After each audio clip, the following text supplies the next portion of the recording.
तो आइए आज हम आपको एलसीएम लासा ज्ञात करना बता रहे हैं। एलसीएम होता है ऐसी संख्याएं जिनमें एक संख्या लासा वो होती है, एलसीएम वो होता है जिसमें बाकी सभी संख्याओं का भाग जा सके। तो हमारी पहली ट्रिक है, जब तीन संख्याएं या तीन से अधिक संख्याएं वो हों जिनमें सबसे बड़ी संख्या में बाकी संख्याओं का भाग चला जाए। जैसे 24 है तो 6 का भाग 6 दूनी 12 और 12 दूनी 24 सबका चला जाता है, तो आपका एलसीएम जो होगा वो आपका 24 होगा। ठीक है। इसी तरह दूसरी संख्या है, जैसे 15 का भाग भी 30 में चला जाता है, बट 20 का भाग 30 में नहीं जाता, तो इसलिए 15 और 30 ये इसमें बड़ी संख्या 30 है, तो 15 आपकी एलसीएम नहीं हो सकती। 15 को हटाया, अब देखा 20 और 30।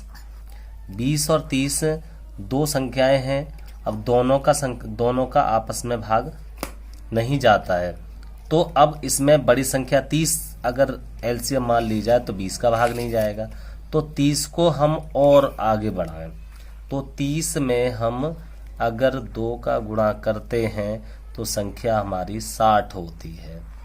अब 60 में 20 का भी भाग जाएगा और 30 का भी जाएगा, तो एलसीएम हमारा हो गया 60। इसी तरह आगे देखते हैं, 7, 14 और 13। 7 का भाग 14 में चला जाएगा, तो 7 तो हटा दिया आपने, 7 को हटा दो। अब 14 और 13 में देखेंगे एलसीएम कौन सा है, तो 14 में बड़ी संख्या 14 है, छोटी संख्या 13 है,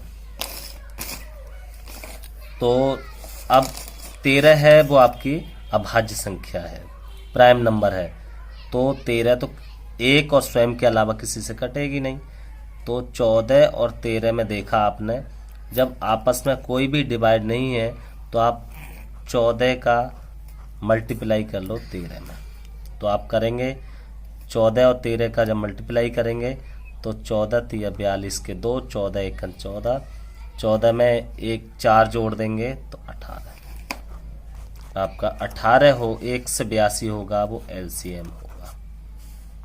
अब इसी तरह आगे 12, 17 और 24, तो 12 और 24 में 12 का भाग 24 में चला जाएगा, तो 12 आपकी हट जाएगी।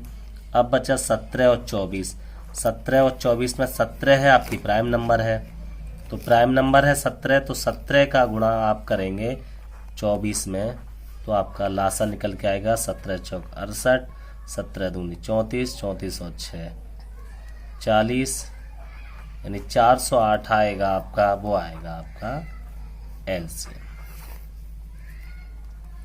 इसी तरह आगे के सवाल हैं, आगे में 10, 8, 10 और 20, तो 10 और 20 का, तो 10 का भाग 20 में चला जाएगा, तो 10 तो छोटी संख्या है, ये तो हटा दी। अब 8 और 20 का देखेंगे, अब 8 का भाग 20 में नहीं जाएगा, तो 20 को हम और आगे बढ़ाते हैं, 20 में 2 का गुणा करते हैं तो 20 दूनी 40, 40 में 8 का भाग चला जाता है, तो अब आपकी जो एलसीएम हुआ वो आपका 40 हुआ।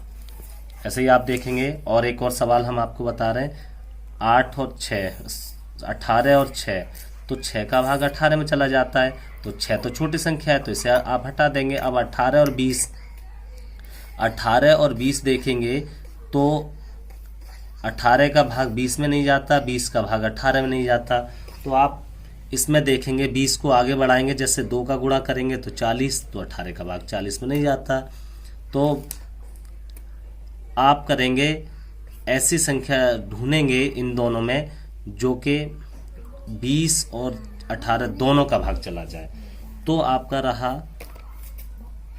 20 को आप आगे बढ़ाएंगे, 20 और 18 में कॉमन फैक्टर देखेंगे तो 2 होगा, 2 का भाग 18 में भी चला जाएगा और 20 में भी चला जाएगा, तो आप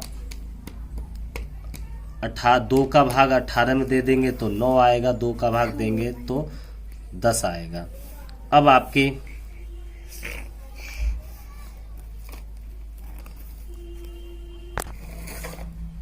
9 और 10 9 और 10 का कर दिया आपस में मल्टीप्लाई, तो 9 ढाई 90 होता है। 90 में 18 का भाग जाता है, 20 का नहीं जाता, इसलिए जो 2 हमने रखे हैं 2 का गुणा कर देते हैं, तो 9 दूनी 18, 1 से 80 हो जाएगा। 1 से 80 में भी 18 का भी भाग जाएगा और 20 का भी जाएगा, तो अतः आपका एलसीएम होगा 180। तो उम्मीद करते हैं आपको एलसीएम निकालने की शॉर्ट ट्रिक पसंद आई होगी। धन्यवाद।